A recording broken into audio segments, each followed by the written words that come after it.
Les digo, no es tampoco tan cortito, pero es importante lo que vamos a ver, cosas al grano nada más. De esta clase les voy a enviar, así como les estoy enviando textos, les voy a enviar alguna guía de manejo de neumonía para que tengan, porque ustedes ya se habrán dado cuenta que en el examen pregunto algo de diapositivas, algo de lo que explico y algo de la literatura, entonces están obligados a repasar todo. Las cosas al grano, porque les interesa a ustedes. Neumonía, pues ya saben que cuando uno habla acerca de neumonía, hablamos de un proceso inflamatorio. Neumonía hay muchos tipos, pero lo que principalmente nos interesa es la neumonía bacteriana como proceso infeccioso. Entonces hablaremos que la neumonía es un proceso inflamatorio infeccioso del parénquima pulmonar. ¿Sí? ¿Qué es lo que abarca? Alveolos, intersticios y a veces la pleura visceral, sobre todo cuando hay complicaciones. Hay neumonías que se pueden complicar, el parénquima se inflama por algún germen extraño, obviamente algún microorganismo, ya sea virus, bacteria, parásito, etc. Y lo que va a generar es un proceso inflamatorio, que se puede controlar, se puede autolimitar, se maneja con antibióticos, o si se trata muy tardíamente puede complicarse inclusive con derrame pleural, llegando a afectar a la pleura. Entonces, en cuanto a la definición de neumonía, hay dos tipos de neumonía que básicamente van a manejar o que ustedes se van a encontrar: la neumonía adquirida en la comunidad y la neumonía intrahospitalaria. La neumonía adquirida en la comunidad es lo que más se van a cruzar ustedes en el día a día, cuando hagan sus prácticas todavía como internos, cuando hagan su periférica, cuando hagan su serum y cuando todavía ejerzan, los que ejerzan en algún tiempo como médicos generales, verán neumonía adquirida en la comunidad. Entendamos lo siguiente: los gérmenes del ambiente no son los mismos de gérmenes dentro del hospital. Entonces, obviamente, cada germen dentro de la comunidad, como dentro del hospital, va a generar algún tipo de proceso respiratorio. Principalmente la vía de inhalación entendemos que será la vía de transmisión será vía inhalatoria, vía respiratoria. Sin embargo, existen otros focos, como por ejemplo el hematógeno o por contiguidad. Sin embargo, hablemos en este caso de que es por vía inhalatoria, ¿no? Entonces, la vía inhalatoria es la vía más común de transmisión. En el caso de los gérmenes que producen enfermedad respiratoria, neumonía del ambiente fuera del hospital, serán aquellos con los que predomina el Streptococcus pneumoniae, ¿no? Que es lo que conocen como el neumococo, el famoso neumococo.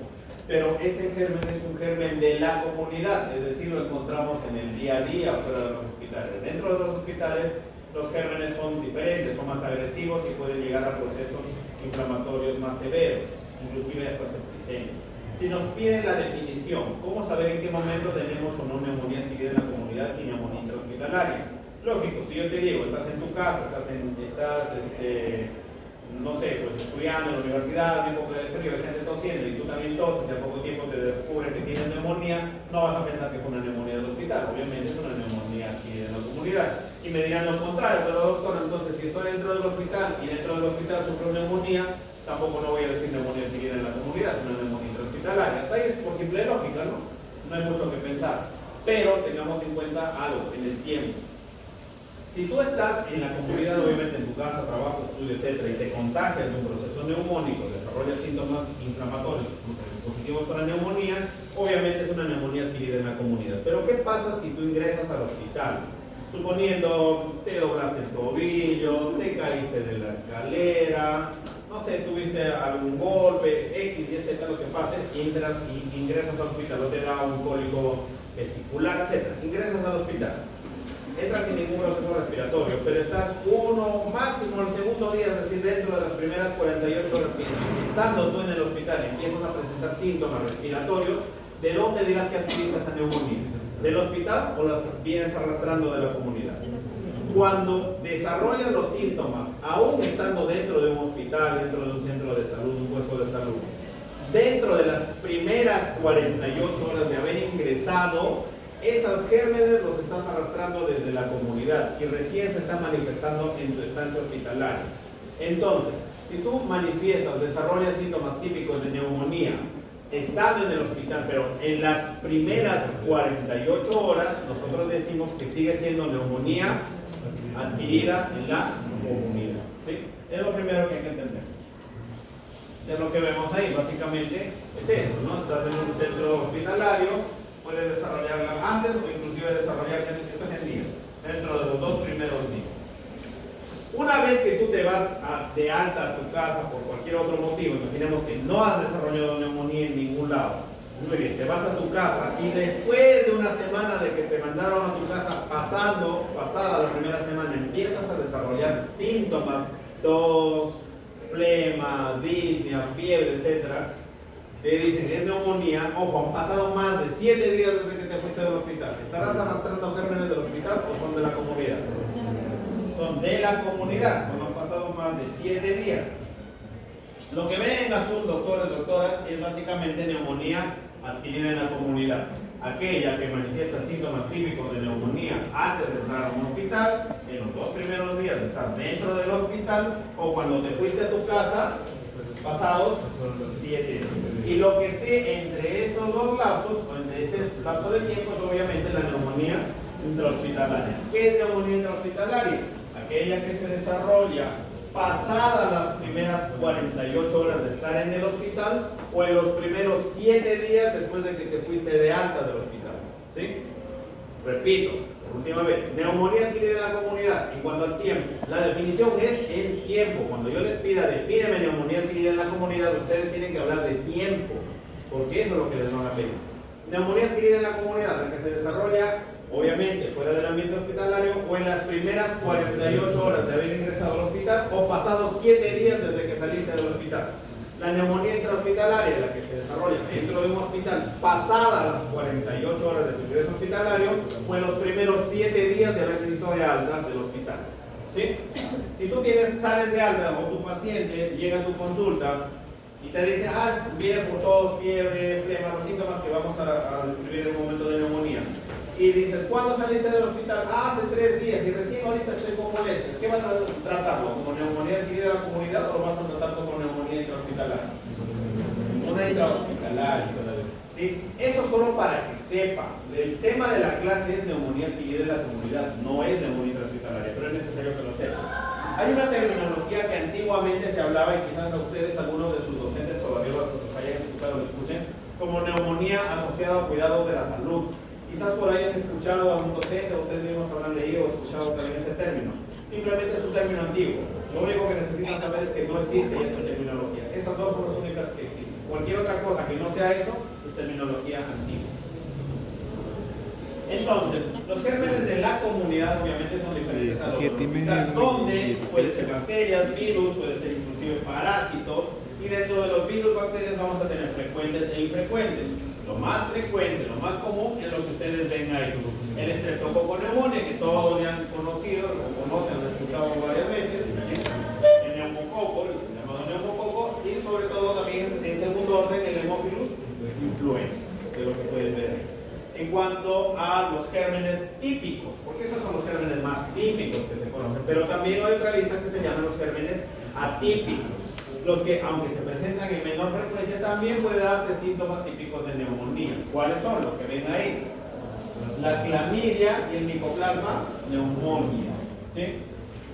La neumonía, como ven ahí, dice, los patógenos predominantes son estreptococo, hemófilo. Son los más comunes y los gérmenes típicos, mientras que el micoplasma y clamidia son atípicos. Sin embargo, en la práctica clínica es muy difícil nosotros saber, estos síntomas son de un estreptococo, estos síntomas son de un micoplasma, de una influenza, o de estreptococo, hemófilos influenzae. Entonces, por clínica tú no puedes saber cuál es el que te está atacando, o de repente están dos en uno solo. ¿Y qué es lo que haces? Le das tratamiento para típico, le das tratamiento para típico. Entonces, cuando ustedes ven una neumonía adquirida en la comunidad, primero, ¿qué deben saber? Definición en cuanto al tiempo. Segundo, ¿cuáles son los gérmenes más comunes? Entre virus, bacteria, hongo, diré que son las bacterias. Y las bacterias, a su vez, tendremos las típicas y las atípicas. Las típicas, las que ustedes pueden ver aquí, que es el estreptococo y el hemófilo. Y las atípicas, micoplasma y clamidia. Clínicamente, ¿puedo diferenciar cuál está generando el proceso neumónico? No. Entonces, cuando le doy tratamiento, ¿qué es lo que debo cubrir? Típicos y atípicos. Así de sencillito. Yo deberé darle un tratamiento a mi paciente que cura típicos y cura atípicos. Sin embargo, también hemos dicho que la neumonía puede ser causada por virus. La más conocida de todas las neumonías causadas por virus, ¿cuál es? 5 años la pasamos, vivimos encerrados. Los que vivieron encerrados. COVID. Y COVID. SARS-CoV-2, una neumonía viral por SARS-CoV-2, que no es la única, pero también tenemos la neumonía por el virus de la influenza. Lo pueden ver aquí, ¿no? Toda esa lista. Inclusive hay otros géneros que incluyen los parásitos, pero que no entran en este tema. Repito, entonces, voy avanzando y voy repitiendo. Primero que debo saber de neumonía, la definición en cuanto al tiempo. Cuando es intrahospitalaria, cuando se adquiere en la comunidad. Me centro en la comunidad. Causante, o cuál es el causante de este problema. Pueden ser típicos o atípicos. Principalmente bacterias, obviamente. Bacterias típicas, que se suministra, atípicas, milicia. ¿Clínicamente puedo diferenciarlas? No. Entonces, cuando le den tratamiento antibiótico, ¿qué debe ocurrir? Las típicas y las atípicas. Por lo tanto, deberé darle un solo germen que cubra los dos, pero un solo antibacteriano que cubra los dos, o deberé darle dos por separado. ¿Cuáles son? Ya los vamos a ver. Pero también existen las virales, ¿sí? Como por ejemplo, lo más común, la influenza, o el último que tuvimos, pandemia, el SARS-CoV-2. Esa es la presentación de la Streptococcus pneumoniae, ya lo leen en casa. ¿Por qué? Porque siempre vamos a repetir lo mismo. ¿Qué es lo que necesito que ustedes sepan? Vamos a los hallazgos. Lo que ustedes pueden ver ahí, doctores y doctoras, es una tomografía. Y lo que pueden ver, eso sí se lo describo porque debí primero hacer la clase de PIC para entender esto, pero al grano, sencillito. Esto de aquí se llama patrón vidrio esmerilado, patrón vidrio deslustrado, lo que ustedes pueden ver aquí. Parece este blanquecino difuso. Cuando uno ve esta lesión blanquecina difusa, ese vidrio esmerilado, en el contexto de un paciente con sospecha de neumonía, deberemos nosotros pensar dos cosas: o que es una enfermedad viral o que es una enfermedad causada por gérmenes atípicos, porque los atípicos dan ese tipo de consolidados, pero estas lesiones esmeriladas, blanquecinas.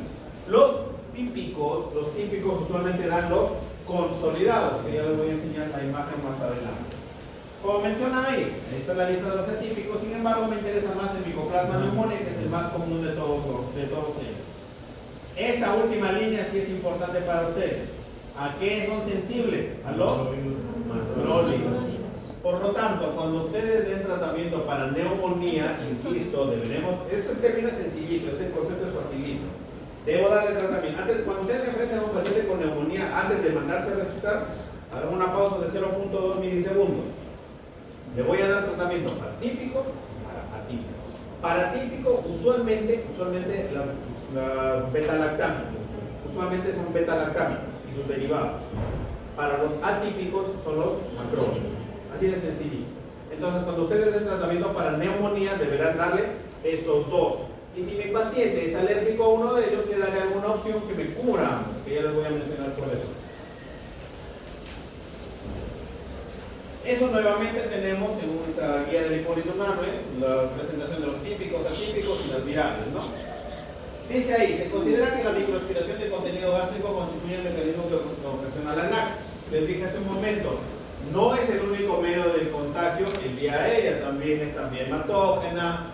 Por continuidad, si hay alguna lesión pulmonar que se rompe una lesión y empieza a infectar zonas alrededor. Pero si tienes un paciente que, por ejemplo, ¿no? Tienes un paciente con trastorno de sensorio, un paciente con alcoholismo crónico, TEC severo, yo que sé, que le estuvieron dando de comer y se aspira.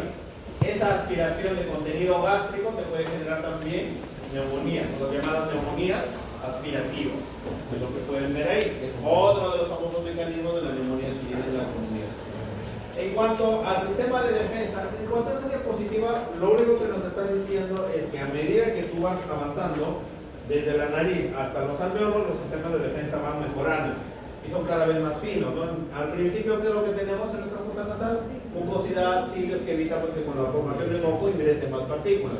Pero mientras más pequeña sea la partícula, más fácil va a evitar ese ingreso, perdón, esa línea de defensa. Lo que me dice esto es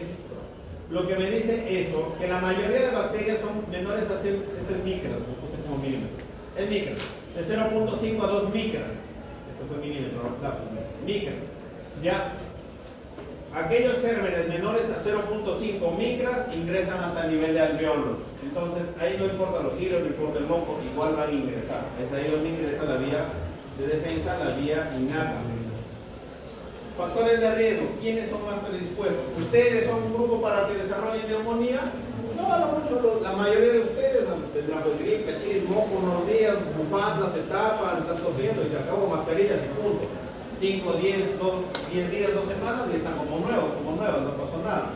Pero si yo como aquí una persona diabética, una persona hipertensa, un paciente cirrótico, un paciente con enfermedad renal crónica, un paciente mayor de 60, 65 años, un usuario de corticoides, un paciente adulto mayor con cáncer, con neoplasia, obviamente pues mi sistema de defensa es muy diferente y lo que para mí era un machis, a esa persona se la puede llevar, hacen focos feos, hacen neumonías severas, ¿no? Esos son los factores de riesgo, mayores de 65 años, hacinamiento, tabaquismo, alcoholismo, malnutrición, inmunosupresión, VIH, etc.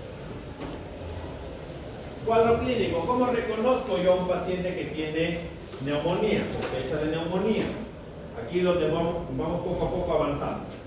Si tiene mi paciente, si les llega a consulta un paciente, hombre o mujer, independientemente de eso, joven, con tos, sibilancias, expectoración, que les dicen que desde los 10 años de edad hasta que tose y en las noches se despierta con tos y mocos y lo escuchan y sirve el pecho y te dice, tengo mi perrito, mi mascota y mi papá también es alérgico y está igualito. ¿Qué sospechan? Sin miedo. Asma. Si tengo mi paciente que fuma como china en quiebra, tengo mi paciente que cocina todos los días leña, le encanta hacer el dueño de una parrillería, está todos los días que hace parrilladas al carbón y viene con tos flema. Y el inhalador a veces le ayuda, a veces no, pero ahí está que le da y le da. ¿Qué está sospechando?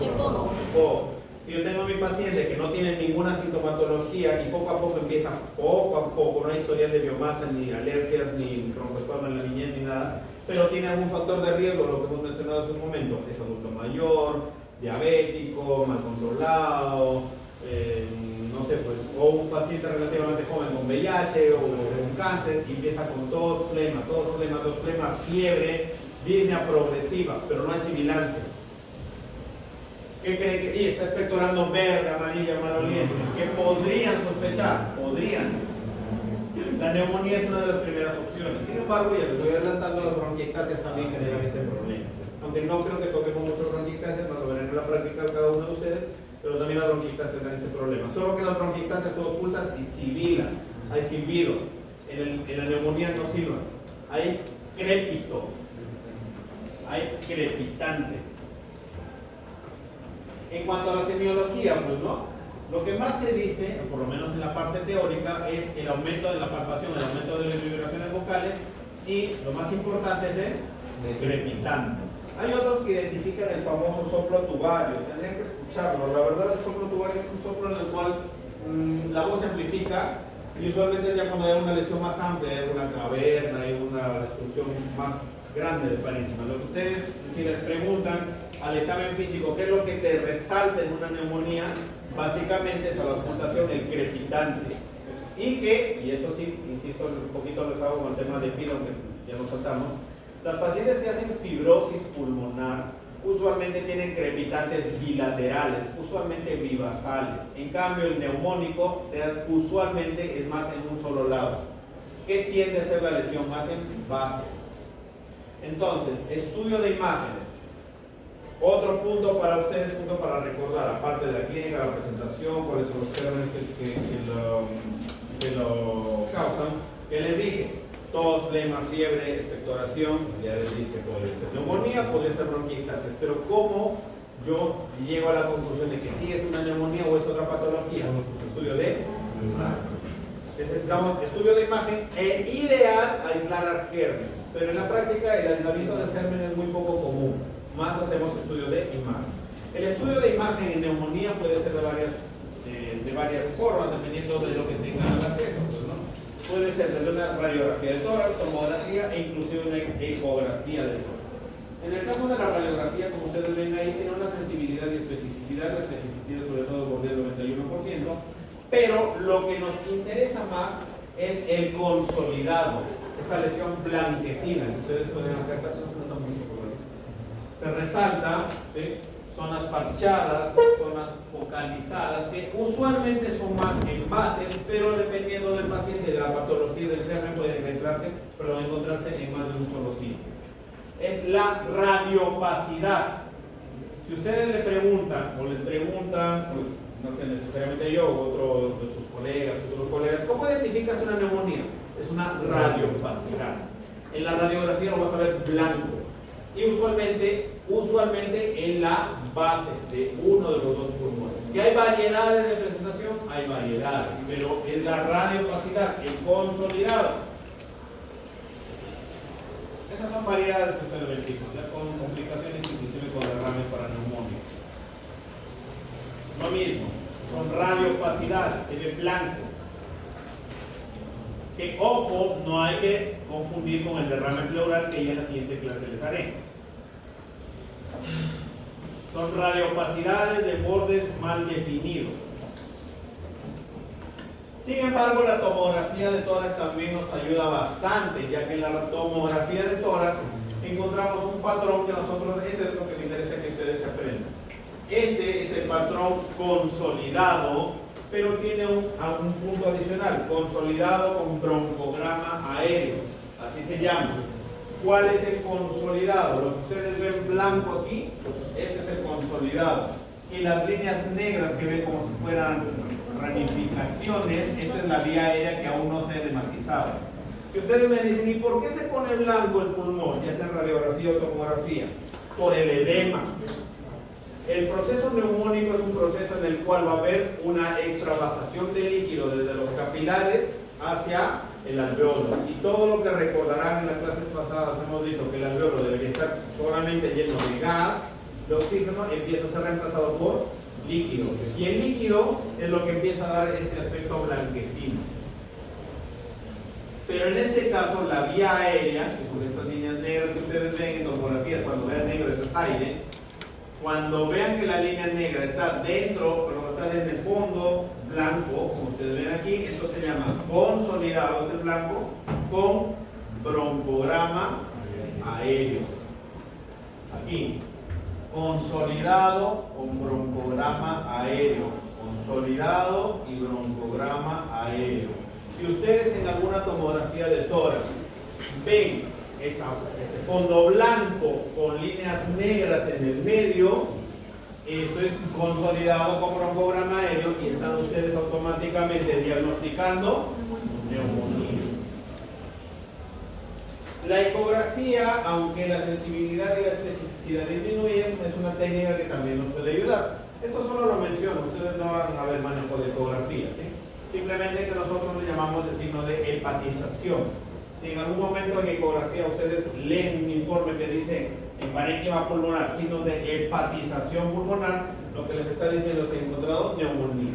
¿Y por qué le dicen hepatización? Lo que ustedes pueden ver acá,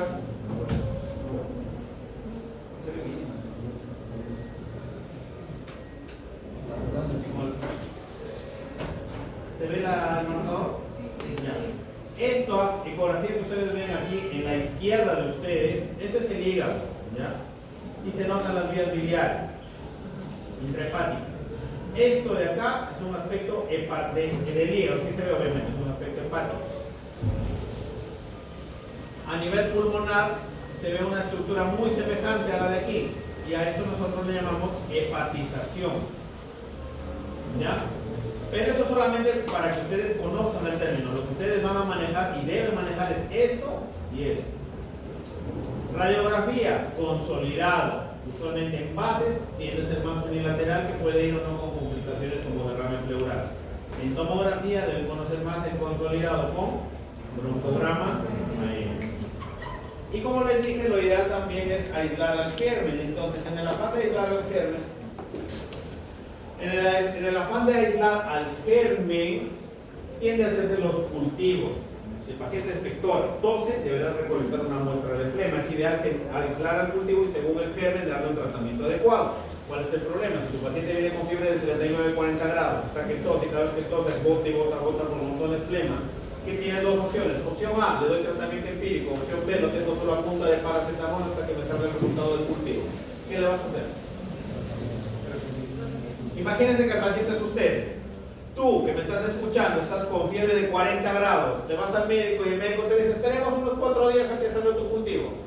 ¿Qué vas a hacer? Dices, sí, ya que lindo mi doctor, deme algo que está que me desespera, me mata esto. Entonces tendrás que darle terapia antibiótica empírica hasta que salga el resultado de tu cultivo. Nunca se olviden, los cultivos se piden antes de empezar el antibiótico, no después. ¿Ya? Y cuando uno recolecta muestra de flema, deberemos, como yo les digo a algunos chicos de los grupos con los que rotan conmigo, cuando recolectas muestra de flema y quieres diagnosticar el germen causante, e inclusive te sale el antibiograma, deberás saber primero, sobre todo antes de interpretar y dar tratamiento, si la muestra es buena. Si la muestra no es buena, no es representativa, no te va a servir mucho darle tratamiento antibiótico. Entonces, toda muestra de flema que se deja para estudio debe cumplir con ciertos criterios para decir que es una muy buena muestra. ¿Y cuáles son los criterios? Cuando uno deja una muestra de esputo y el laboratorio te lo reporta, siempre antes de darte germen aislado y la sensibilidad del antibiograma, en la parte de arriba de la hoja que te entregan dice células epiteliales encontradas y cantidad de polimorfos nucleares o leucocitos. Si lo que el laboratorio en la muestra te reporta es menos de 10 células epiteliales y más de 25 leucocitos por campo, es una buena muestra. Repito, condiciones o criterios para tomar en cuenta el cultivo de una muestra de esputo: que las células epiteliales sean menores de 10 y que los polimorfos nucleares o leucocitos sean más de 25 por campo. Tienen que cumplirse los dos criterios. Si se cumplen por separado o no cumplen ninguno de esos dos criterios, ¿qué hago con la muestra, doctor? ¿La tomo en cuenta? No, porque podría ser un contaminante y no le das un buen tratamiento antibiótico a tu paciente. En cuanto a las escalas de severidad, si tú tienes un paciente con neumonía, el paciente con neumonía puede recibirlo en tu consultorio y decirle vaya a su casa, o puede decirle vaya al hospital, o sabe que usted es urgente porque podría terminar en una UCI. ¿Cómo sabes cuándo mandar a tu paciente a su casa o cuándo debes enviarlo a un hospital? Para eso se manejan escalas. La más conocida, la que todos ustedes han escuchado al menos una vez, es la CUR 65. La CUR 65, con todos estos valores, que no viene al caso, está repitiéndolos cada uno de estos de acá es un táter más un punto, y obviamente el total, el mínimo puede ser, el máximo puede ser hasta 5 puntos. ¿Qué nos dice? ¿Cómo interpreto estos valores? Si lo que tú le sacas a tu paciente tiene de 0 a 1 punto, el tratamiento es ambulatorio. Si tiene 2 puntos, al hospital. Si tiene más de 3 puntos, de 3 a 1. Si por ejemplo viene a consulta un paciente de 95 años de edad, una señora de 95 años de edad, y cuando le examinas tienes la presión de 120/70, frecuencia respiratoria en 18, si tiene todo, le sacas una placa, tiene su consolidado, te empieza a contar toda su vida, te dice hasta cómo nació, dónde creció, cuántos nietos tiene, cuántos hijos tiene, te cuenta toda su vida. Tú estás más perdida que yo, pero te cuenta toda su vida, y perfecto, súper orientada. Sus exámenes laboratoriales, todo ok, urea, normal, no está confusa, etc. ¿Qué puntaje tendría? 1 por edad, nada más. Entonces, por un punto, ¿qué hago? ¿A dónde? A su casa. Pero si tú tienes un paciente de 65 años de edad que viene con síntomas típicos de neumonía y te viene confuso, tú le preguntas una cosa, te miras, el familiar te dice está así desde que empezó a hacer fiebre, no contesta bien, tú le preguntas una cosa, te responde otra, te cuenta la respiración y ya está. Te tomas la presión, ¿cómo está la sistólica? Menor de 90, por lo menos ya tiene 3 puntos. ¿Ese paciente lo vas a mandar a su casa? No, obviamente al hospital, y mientras sea mayor a 3 puntos, eso es manejo para UCI. ¿Cuál es la utilidad del CUR 65? No que se lo aprendan de memoria, doctoras. El CUR 65 es una escala que deben saber interpretarla. ¿Sí? ¿Por qué? Me mide 2 cosas CUR 65. Primero, ¿dónde voy a manejar a mi paciente? ¿En su casa, en el hospital? Y 2, la posibilidad de que ese paciente muera dentro de los siguientes 30 días. Posibilidad, es decir, me mide la mortalidad del paciente en los siguientes 30 días. Por eso es que CUR 65 dice, de 100 pacientes, por ejemplo, de 100 pacientes que tú veas con porcentaje 0 a 1. De 1 a 1.5% de ellos podrían morirse aún recibiendo tratamiento adecuado. 2 puntos de 100 pacientes, 9 más o menos se te podrían morir en el hospital aún con las indicaciones adecuadas. Mientras más puntaje llegas, por ejemplo, mayores de 3 puntos de 100 pacientes, hasta 22 se te pueden morir en el siguiente mes. Entonces, repito, curso 65, ¿para qué me sirve? ¿Qué me mide? Me mide dónde voy a atender a mi paciente y la posibilidad de mortalidad en los siguientes 30 días. Es así, posibilidad de mortalidad en los siguientes 30 días. No quiero que el siguiente examen lo pregunte. Curso 65, marque la verdadera o falsa. Mortalidad en los siguientes 25 días. Pero doctor, faltan 5 días, no 5 días, no se lo pueden distinto. No, las definiciones y los términos por el campo, no por lo que se les ocurra o quieren inventar. Ahora, si quiero ser malo, ya saben qué, se me aprende en ese gráfico, me aprende en esa tabla, ¿ya? La PCI por Fine. Mudos, no digo que lo aprendes. Obviamente no te voy a pedir que lo aprendas. Esta escala es la primera que se inventó, ¿ya? A nivel mundial, la PCI por Fine. ¿Para qué me sirven todos esos gráficos? Me sirve para dos cosas. Uno, para ver dónde voy a tratar a mi paciente, y dos, para ver en los siguientes 30 días cuántos de ellos se van a morir. Me mide mortalidad en los siguientes 30 días. Entonces, ¿qué? ¿Es igual a cuál? A la curva. Fácil, es que como esta fue la primera que inventaron, que hicieron, hay un montón de variables que se manejan bastante en el hospital, como exámenes auxiliares, que no todos tenemos a la mano. Entonces, si tú estás haciendo tu CENU en Tangamandapio, donde no hay nada, de ese rato no vas a estar, ¿sabe qué? Necesito el hematocrito y la glucosa, el sodio y el GU. Pues, ¿qué? Entonces mejor hagámoslo más resumido. De esta de aquí se sacaron las variables del curso y hacerlo más amigable, más amistoso. Y a fin de cuentas ambas me miden lo mismo. ¿Dónde voy a manejar a mi paciente? Y la posibilidad de mortalidad en los siguientes 30 días. ¿Es necesario que se lo aprendan? No. Pero sí que sepan que existe.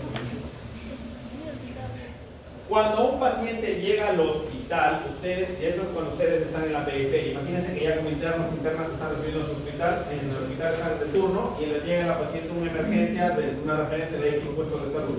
Y ese paciente está con diagnóstico de neumonía. Tú tienes que tomar la decisión de ese rato porque no hay tu asistente, no hay nadie, están ocupados. La enfermera te va a preguntar, ¿lo dejamos aquí, doctor, en la emergencia o lo pasamos a la UCI?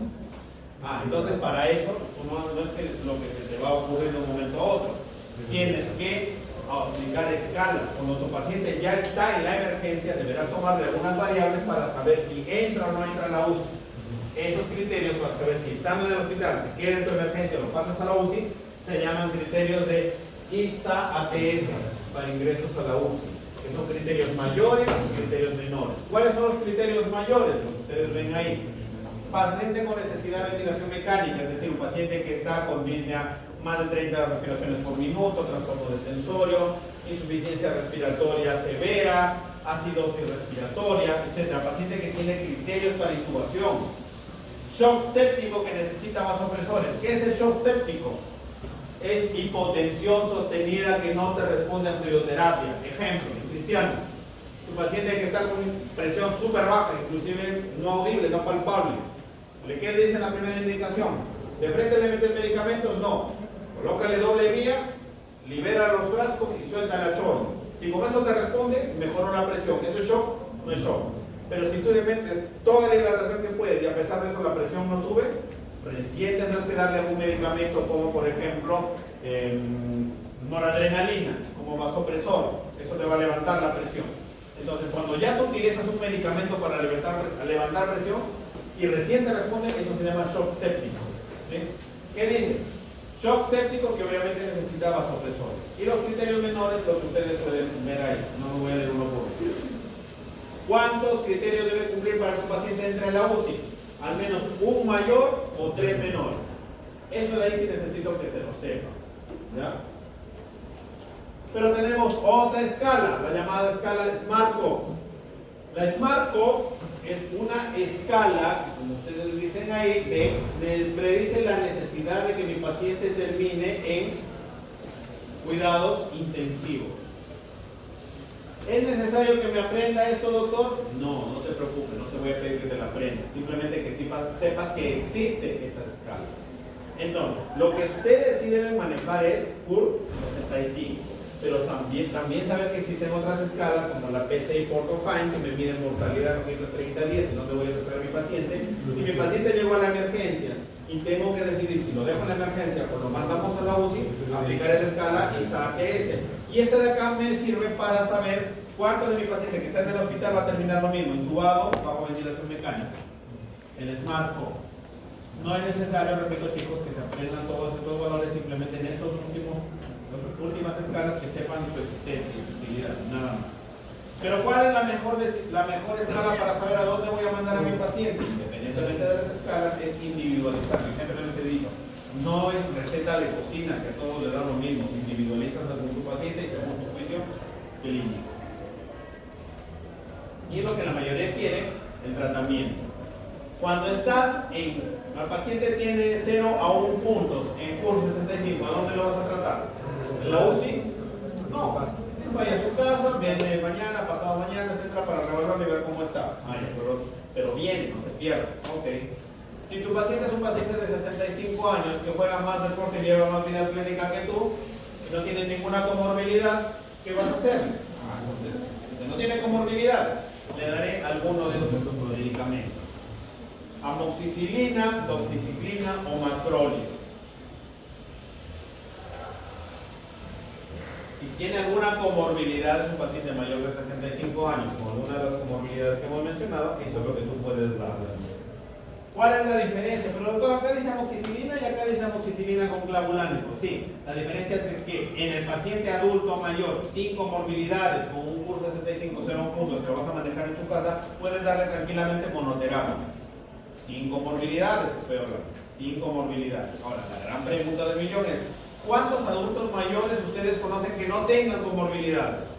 Es muy contadito, la gran mayoría sí tiene alguna comorbilidad. Por eso es que la mayoría de las comorbilidades nosotros les damos doble terapia. La primera para gérmenes típicos y la segunda para gérmenes atípicos. ¿Y cuáles le damos para los típicos? Básicamente los derivados de los beta-lactámicos, que podría ser como penicilina o si quieres como amoxicilina, sola o en combinación. Pero sí o sí, por eso viene aquí el más, debe ir con un macrolina. La dosis exacta, a mí ahorita chicos, para mí no es vital que se sepa que 500 cada primer día, luego 250, que 500 cada 24 por 5 días, 500 cada 24 por 3 días, no. Pero sí que exista qué es lo que van a utilizar. El resto de las dosificaciones de días, cada hora, cada 8 horas, 6 horas, etc., es como lo hace en la práctica clínica. Cuando uno practica, repitiendo todos los días lo mismo, se te queda. Pero para que tú repitas, debes saber al menos qué es lo que le vas a dar. El trabajo de ustedes es aprenderse qué le van a dar. Si se aprende la dosificación cada 8 horas, 6 horas, 5 horas, 2 horas, media hora, eso ya es libre. Pero me interesa que sepan qué le van a dar. Repito, mi paciente de neumonía adquirida en la comunidad, adulto mayor de 65 años, sin comorbilidades, CUR 65, 0 o 1 punto. Sin comorbilidades, monoterapia. Con comorbilidades, doble terapia. Perfecto. ¿Y qué le damos en la doble terapia? El beta-lactámico más el macrolio. Pero imagínense, no, pero doctora, no, ¿a qué le vas a colocar? Le voy a dar amoxicilina más ácido clavulánico con acitromicina. Acá, listo. ¿Estás metiendo en tu sello la receta? Doctor, soy alérgico a la penicilina. Solo acitromicina. ¿Qué le damos? Acitromicina. Doxiciclina. Quinolonas, las fluoroquinolonas. La fluoroquinolona te cubre ambos. Te cubre típicos y te cubre atípicos. Como monoterapia. Levofloxacino o ciprofloxacino, ciprofloxacino, lo que ustedes les haga más felices, tengan a la mano. ¿Ya? Pero que sea una fluoroquinolona. Las quinolonas es una opción en paciente alérgico a penicilina o sus derivados, pero que puede darse como monoterapia porque te cubre tanto típicos como atípicos. ¿Sí? Ojo, estoy diciendo como opciones, pero lo principal siempre es la combinación que hemos hablado ahorita. Pero si tienes un paciente hospitalizado, ya depende mucho de qué estás presentando, si es una neumonía severa o una no severa. ¿Qué le damos? Lo que ustedes ven ahí. Ahí sí es memoria. Ceftriaxona, ampicilina, cefotaxima. Doctor, pero en la farmacia me pusieron lincomicina, que es lo que les encanta a las farmacias colocar. ¿Han visto? Lincomicina con dexametasona. Sepa Dios qué están haciendo con la lincomicina, pero no está en ninguno de esos Les da para neumonías inclusive no severas, les dan lincomicina. Ah, y todavía vienen orgullosos al consultorio, por 3 días me han colocado lincomicina. Eso no está en ninguno de esos esquemas. En el mejor de los casos, eso es un esquema para neumonías intrahospitalarias, ni siquiera lo mencionamos aquí. Y para cerrar, chicos, ya para que se vayan felices, ni siquiera marqué mi asistente. La vacuna, yo siempre le repito, igual que en el POC, vacunación en neumonía son poblaciones adultas mayores. Ustedes aquí en neumología están viendo estos temas en pacientes adultos. Cuando hagan pediatría van a ver lo mismo, pero en chiquititos, niños. Y van a ver que los gérmenes son diferentes. Pero en ninguno de los dos extremos de la vida, ni en los más chiquititos ni en las personas más adultas, deja de recomendarse lo mismo, que es la vacunación. En los niños existe la antineumocócica conjugada, que es para bebés y niños. Esto lo van a ver ustedes en pediatría. Para neumología nos interesa que sepan la antineumocócica polisacárida, la BNP 23, que está dada para adultos mayores de 65 años o más. La antineumocócica se coloca una vez cada 5 años para mayores de 65 años. Quienes tengan papás, tíos, abuelos, abuelas, mayores de 65 años siempre sugieren, ojo, recuerden siempre a sus familiares, la vacuna no te evita que te contagies, la vacuna evita que desarrolles formas severas de la enfermedad. Puedes contagiarte, pero no te va a dar la severidad que te daría sin vacuna. Muy bien, doctores, sean felices. Les dejo las diapositivas aquí en la computadora.